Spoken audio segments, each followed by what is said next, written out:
in the Swedish and European debate, one argument that very often comes up when we're talking about migration is the costs of migration. How do you look upon that? Yeah, well, I just think that most of the conversations that happened at these kind of state levels are like sort of cartoons. They are very, very simplistic, not noticing how complicated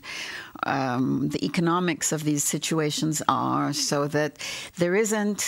not a definite set of data, but it is quite clear that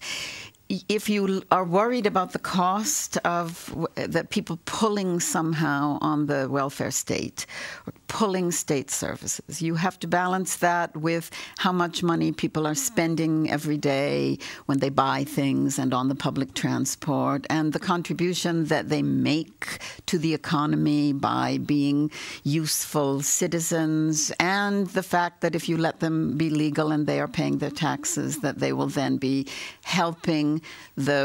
Europe's aging population to be able to keep its social security system going. And in fact, most migration scholars are quite clear about Europe's problem, that these are extremely aging states, that without having large numbers of people from the outside who are willing to come here and make families and have children and start at the bottom and move up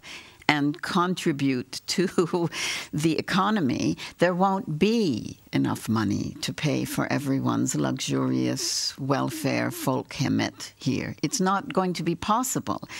And somehow the political debates focus more on everyone's fear.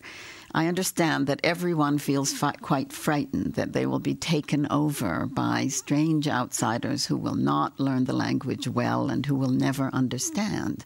But there's some kind of other very basic economic reality about what these countries are and the numbers of people you need to come in that's not being addressed. And I think that's because people have very short-term thinking. If you look at any of the demographic studies from think tanks who deal with migration, you will see it's quite clear there's going to have to be new people having lots more babies than anyone is thinking, so that people will start contributing now.